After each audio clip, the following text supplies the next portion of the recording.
Something is brewing around the case of Nnamdi Kanu. And if you are following events closely, you will understand that this is no longer just a simple court matter. It is now a national conversation, touching law, politics, regional emotions, and even international attention. Please, as you listen, kindly like this video and subscribe to the channel so you do not miss any important updates. Your support helps us continue bringing you real-time analysis in simple and clear English. Right now, Nnamdi Kanu remains in custody following his conviction on terrorism-related charges by a federal high court in Abuja. He was sentenced to life imprisonment after the court found him guilty on several counts linked to incitement and activities associated with the indigenous people of Biafra, also known as IPOB. Since that judgment, his legal team has not rested. They immediately filed an appeal challenging both the conviction and the legal process that led to it. This is where things begin to take what many observers describe as a dangerous turn. The appeal is not just about reducing a sentence, it is about questioning the foundation of the trial itself. His lawyers argue that there were procedural issues and constitutional concerns that must be addressed by a higher court. If the Court of Appeal agrees to examine those claims deeply, it could reopen many arguments that the government believed were already settled. Please remember to like this video and subscribe as we continue. These discussions are important for every Nigerian, no matter your region. Now, beyond the courtroom, public voices have started rising again. Traditional rulers from the southeast have openly appealed to the federal government to reconsider this situation. Some of them have asked for dialogue. Others have suggested that a political solution may be more effective than continued detention. When respected monarchs begin to speak publicly in this way, it shows that there is growing concern at the grassroots level. At the same time, political leaders are being careful with their words. No one wants tension, no one wants instability. But many are quietly asking, is there a better way to handle this matter? That question alone tells you that something serious is happening behind the scenes. Please, if you are finding this analysis helpful, like this video and subscribe. It helps the channel grow and keeps you informed. In another major development that changed the atmosphere was the cancellation of the long-standing Monday sit-at-home order in the southeast. For years, this directive affected businesses, schools, and daily activities. Many residents complained about economic hardship, so when IPOB announced the cancellation, it surprised many observers. Some people see that move as a sign of strategy. It could be an attempt to reduce pressure on ordinary citizens. It could also be an effort to show goodwill ahead of legal or political negotiations. Whatever the intention, it changed the conversation. It showed flexibility where many expected continued firmness. Now let us look at the broader picture. The Kanu case has international elements. His arrest in Kenya years ago was controversial. A Kenyan court later ruled that the manner of his return to Nigeria was unlawful. That decision gave his supporters strong arguments. They continued to insist that his fundamental rights were violated.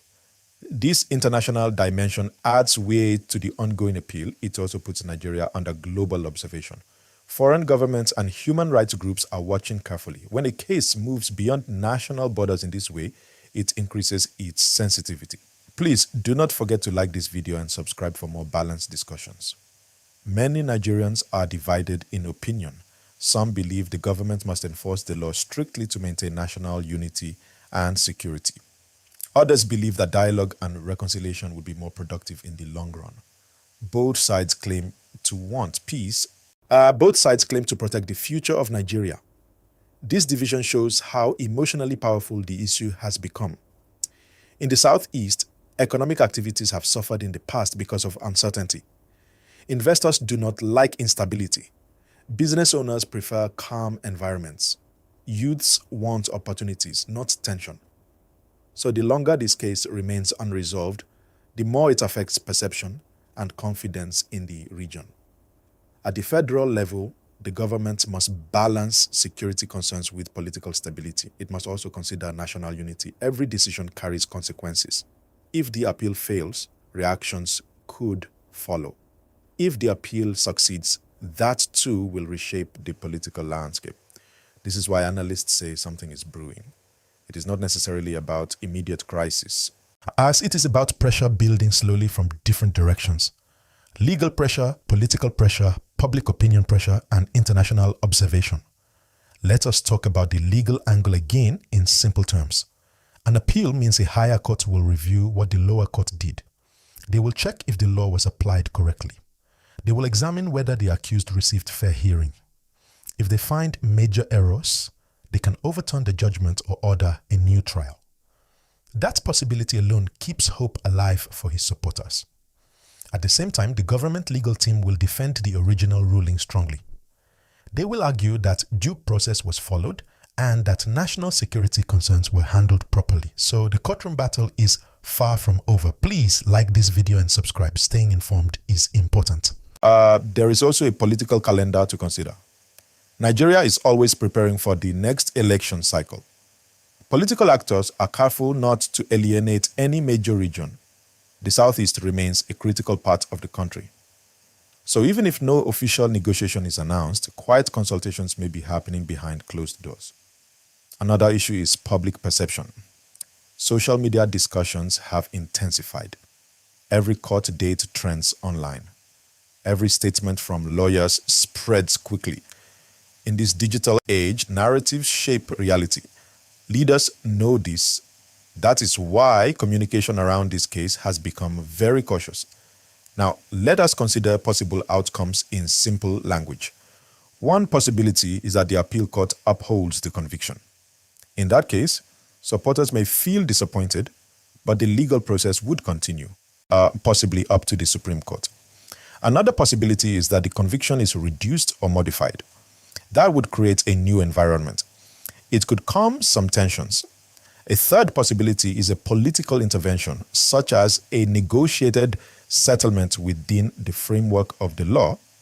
That option is sensitive, but it cannot be ignored in discussions. Please pause for a second and like this video. Also subscribe if you have not done so. It helps more people hear balanced views. The phrase dangerous turn does not necessarily mean violence. It means the situation is delicate. When legal battles mix with regional emotions and political interests, careful handling is required. One wrong statement can increase misunderstanding.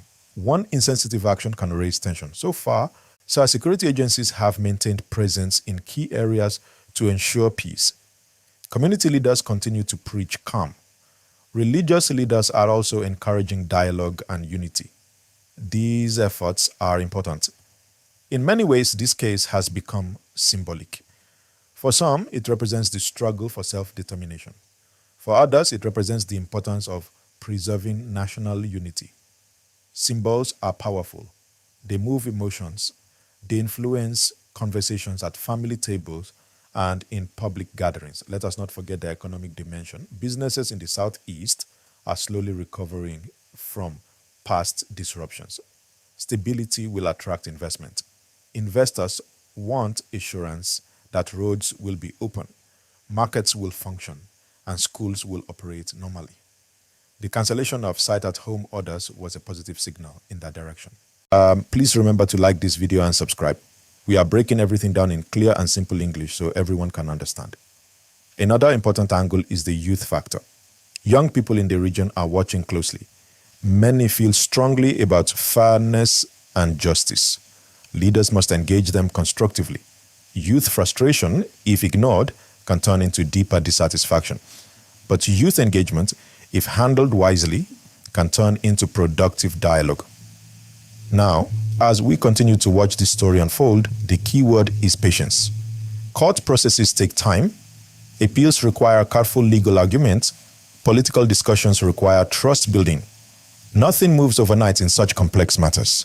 Yet every new court date, every public statement, every appeal document adds another layer to the story.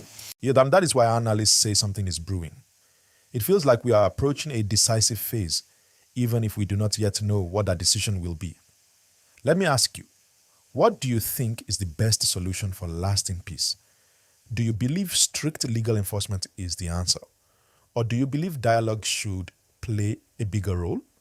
Share your thoughts in the comments. And please like this video and subscribe for continuous updates.